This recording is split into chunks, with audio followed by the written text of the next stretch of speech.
Assalamualaikum warahmatullahi wabarakatuh. Perkenalkan, saya Mariska Hawalia dari Universitas Yatsi Madani, program studi ilmu komputer, dengan NIM sebagai berikut. Pada video presentasi kali ini, saya akan mempresentasikan materi tentang use case dalam mata kuliah desain dan pemrograman berorientasi objek. Langsung saja kita ke materi yang pertama, yaitu apa itu use case.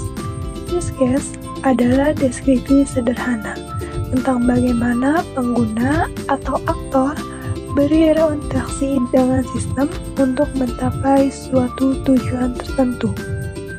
Use case biasanya ditulis dalam bentuk narasi atau teks sederhana. Contohnya, di mana pengguna memasukkan username dan password untuk login ke sistem. Lalu, apa itu use case diagram? Use case diagram secara sederhana adalah gambar visual yang menunjukkan hubungan antara pengguna atau aktor dengan fitur-fitur sistem. Use case diagram merupakan bagian dari UML atau Unified Modeling Language.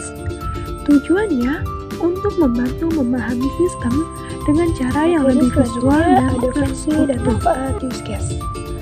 Yang pertama yaitu adalah untuk membantu menjelaskan kebutuhan sistem dari sudut pandang pengguna. Untuk yang kedua yaitu memudahkan komunikasi antara developer dan pengguna ataupun non-teknis. Dan yang terakhir yaitu sebagai dasar untuk perencanaan dan dokumentasi sistem. Lalu, kapan kita harus menggunakan use case diagram? Use case diagram cocok digunakan pada saat menampilkan tujuan interaksi antara sistem dan pengguna. Yang kedua, mengidentifikasi dan mengatur persyaratan fungsional. Yang ketiga, yaitu untuk menentukan konteks dan kebutuhan sistem. Dan yang terakhir, yaitu untuk memodelkan alur dasar dalam sebuah use case.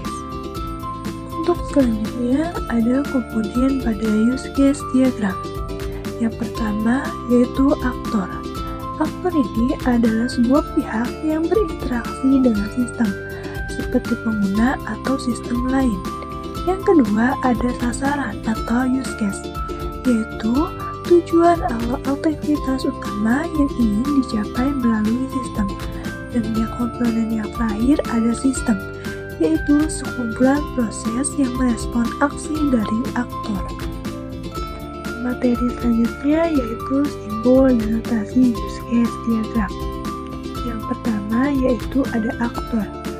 Ini adalah pihak yang berinteraksi dengan sistem atau pengguna. Simbol yang kedua yaitu use case, fungsi atau aksi yang dilakukan oleh aktor pada sistem. Simbol yang ketiga ada boundary, sebuah batasan yang menunjukkan area kerja sistem. Dan yang terakhir ada relasi. Relasi ini adalah sebuah garis atau panah yang menggambarkan hubungan antara aktor dan use case. Ada 3 jenis relasi. Yang pertama, association, yaitu suatu hubungan langsung. Yang kedua, ada relation include, yaitu untuk use case yang selalu dijalankan. Dan relasi yang terakhir adalah extend, untuk use case tambahan yang bisa terjadi jika dibutuhkan. Nah, berikutnya ada contoh sederhana tentang use case diagram, di mana ini membahas tentang sistem perpustakaan digital, di mana untuk aktornya digambarkan mahasiswa dan juga admin.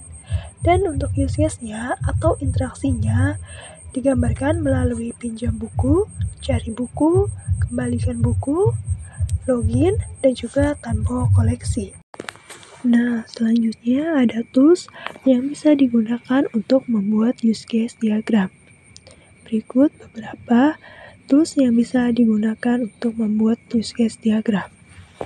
Kesimpulan dari materi yang dapat saya sampaikan adalah use case menjelaskan isi atau skenario, sedangkan use case diagram menunjukkan hubungan dan struktur sistem secara visual.